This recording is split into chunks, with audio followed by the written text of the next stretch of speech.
ዛሬውኑ ተረክበው ስራ የሚጀምሩበት 100% የተጠናቀቁ የንግድ ሱቆችና ዘመናዊ መኖሪያዎች በመሆን ሪል ስቴት ጎልደን ቪሌጅ ሳይት ላይ ቀርበዋል። የንግድ ሱቆች ከ20 ካሬ ጀምሮ፣ መኖሪያ ቤቶች ባለ 1፣ ባለ 2 እና ባለ 3 መኝታ ቤቶች ከ80 እስከ 194 ካሬ ድረስ ከመሆን ሪል ስቴት። በተጨማሪም ለውድ ደንበኞቻችን በ10 ዓመት እየኖሩ የሚከፍሉት 50% ከወለድ ነጻ የባንክ ብድር ማመቻቸታችንን ስንገልጽ በታላቅ ደስታ ነው። እንዲሁም 8% ቅድሚያ ክፍያ ለሚከፍሉ ደንበኞች በካሬ 73900 ብር ብቻ፣ ሙሉ ክፍያ ለሚከፍሉ ደግሞ በካሬ 51730 ብር በልዩ ቅናሽ ቤቶችን አቅርበናል። የማጠቃለያ ሽያጭ ላይ ነን። አሁኑን ይደውሉ፣ ነገውኑ ቢዝነስዎን ይጀምሩ። በ0988 887676 ወይንም በ0988 887999 ሃሎ ይበሉን። መሆን ሪል ስቴት በሰላማዊ መንደር በምቾት ይኑሩ ይሎታል። ጤና ይስጥልን አድማጮች፣ ይህ አዋዜ ልዩ ላልሰማችሁ ነው። ከመረጃዎቹ ጋር አብርሃም መኳንንት ነኝ። ፕሬዚዳንት ትራምፕ እና ጠቅላይ ሚኒስትር ቤንያሚን ኔታንያሁ በመካከለኛው ምስራቅ ውጥረት ዙሪያ ምክክር አደረጉም። መሪዎቹ በኢራን ጉዳይ ላይ የመጨረሻ ውሳኔ ላይ እንዳልደረሱም ተሰምቷል። የሰሜን ኮሪያው ፕሬዝዳንት ኪም ጆንግ ኡን ልጃቸውን ለተተኪነት እያዘጋጁ ነው ተባለም።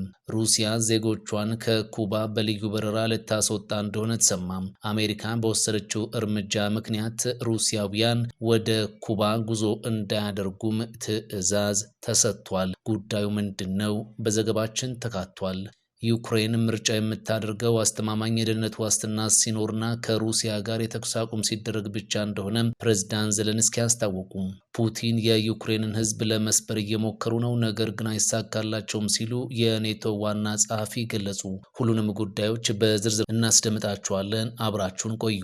5ኛው የኢትዮጵያ ሲቪል ማህበረሰብ ድርጅቶች ሳምንት የካቲት 26 ይጀምራል ተባለም። የኢትዮጵያ የሲቪል ማህበረሰብ ድርጅቶች ባለስልጣንና የድርጅቱ ምክር ቤት ትላንት በጋራ በሰጡት መግለጫ 5ኛው የሲቪል ማህበረሰብ ድርጅቶች ሳምንት ከየካቲት 26 እስከ 28 በአዲስ የኮንቬንሽን ማዕከል ይከናወናል ብለዋል። ከዚህ ባለፈ በ7ኛው አገራዊ ጠቅላላ ምርጫ ለመሳተፍ ከ180 በላይ የሲቪል ድርጅቶች ፈቃድ ማግኘታቸውም ተሰምቷል። ድርጅቶቹ በዲሞክራሲ ስርዓት ግንባታ ላይ ያላቸው ሚና ከፍተኛ በመሆኑ በምርጫው ላይም ትልቅ አስተዋጽኦ ለማበርከት እየሰሩ መሆናቸው ተነግሮላቸዋል። በተጨማሪም በሀገሪቱ የሰብአዊ መብት ጥበቃ ላይ በንቃት እየሰሩ እንደሆነ ትላንት በሰጡት የጋራ ጋዜጣዊ መግለጫቸው ላይ ጠቁመዋል። ከ2 ሳምንት ገደማ በኋላ በሚደረገው 5ኛው የሲቪል ማህበራት ሳምንት ላይም በርካታ ድርጅቶች እየሰሯቸው ያሉትን ስራዎች ለህብረተሰቡ በኤግዚቢሽን መልክ የሚያሳዩበት ይሆናልም ተብሏል። ፕሬዚዳንት ትራምፕ እና ጠቅላይ ሚኒስትር ቤንያሚን ኔታንያሁ በመካከለኛው ምስራቅ ውጥረት ዙሪያ ምክክር አደረጉ። በመሪዎቹ ውይይትም የኢራን የኒውክሌር ፕሮግራም ጉዳይ ዋነኛ መወያያ አጀንዳ እንደነበር ታውቋል። ትራምፕ ከኢራን ጋር የሚደረገው የኒውክሌር ውይይት እንዲቀጥል ፍላጎት እንዳላቸው ገልጸዋል።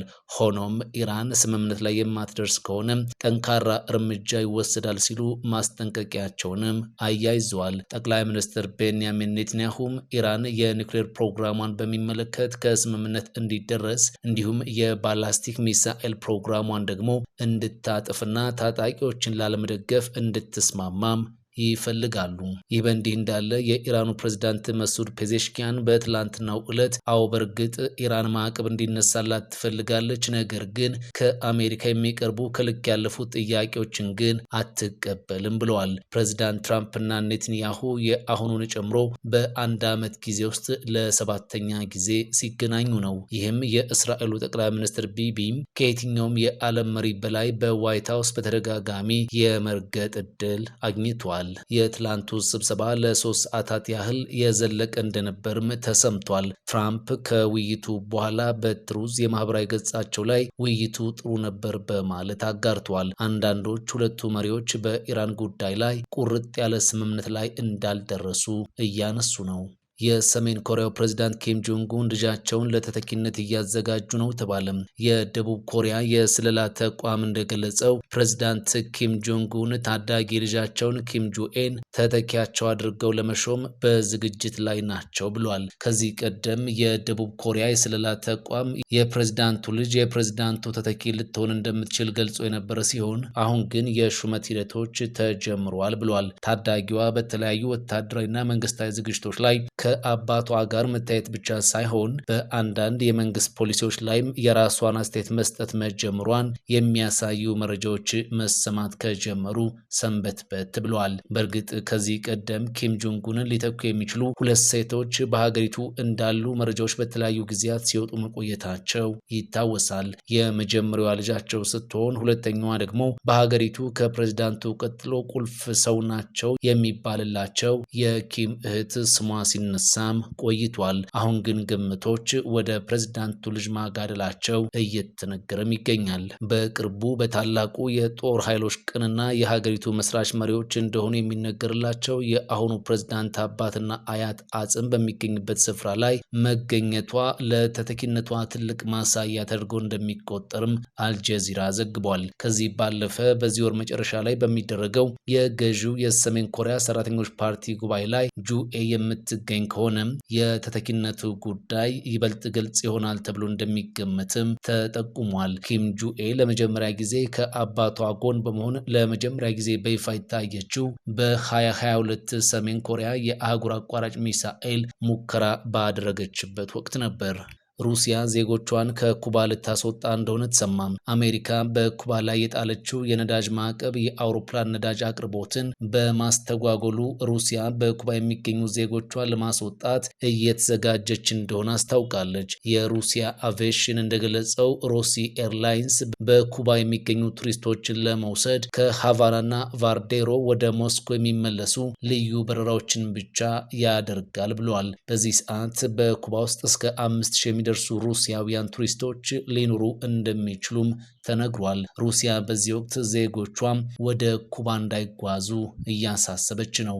ባለፈው ጥር ወር ላይ የአሜሪካ ጦር የቬኔዙዌላውን ፕሬዝዳንት ኒኮላስ ማዱሮን በቁጥጥር ስር መዋሉን ተከትሎ ዩኤስኤ ከቬኔዙዌላ ወደ ኩባ የሚላከውን ነዳጅ በማገዷ ከፍተኛ የሆነ የነዳጅ እጥረት በኩባ አጋጥሟል። ሩሲያ ያጋጠመውን የነዳጅ እጥረት ለመቅረፍ እንዲረዳም ነዳጅ ወደ ኩባ ለመላክ ማቀዷን ታስ አስነብቧል። ይህ ክስተት በአሜሪካ በሩሲያና በላቲን አሜሪካ ሀገራት መካከል ያለውን የፖለቲካ ውጥረት ይበልጥ እያባባሰው እንደሚገኝም ተመላክቷል።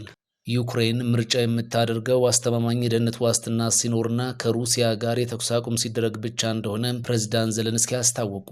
ፕሬዝዳንቱ ይህንን ያሉት ዩክሬን በአሜሪካ ግፊት ምርጫ ልታደርግ ነው የሚል መረጃ እየተሰራጨ በሚገኝበት ሰዓት ነው። ዘለንስኪ የደህንነት ዋስትና ሲኖርና ከሩሲያ ጋር የተኩስ አቁም ስምምነት ላይ ሲደረስ ብቻ ነው ምርጫ የሚደረገው ብለዋል። ሩሲያ በ2022 ዩክሬንን መውረሯን ተከትሎ በሀገሪቱ ምርጫ እንዲራዘም ተደርጓል። ፕሬዝዳንት ዘለንስኪ ወደ ምርጫ የምንሸጋገረው አስፈላጊው የደህንነት ዋስትና ሲሟላ ብቻ ነው፣ ተኩስ አቁም ይኑር፣ ያኔ ምርጫ ይደረጋል ብለዋል። ሩሲያ ፈቃደኛ ከሆነችም እስከ ክረምቱ መጨረሻ ድረስ ጦርነቱን ማቆም እንደሚቻል ተናግሯል። ዋሽንግተን ጦርነቱ እንዲያበቃ ከፈለገችም በሩሲያ ላይ ጠንካራ ግፊት ማድረግ እንደሚኖርባትም ዘለንስኪ ተናግሯል። በሚቀጥለው ሳምንት በሚያሚ ለሚካሄደው የሰላም ውይይት ዩክሬን ዝግጁ ብትሆንም ሩሲያ ስለመሳተፏ ገና አልታወቀም።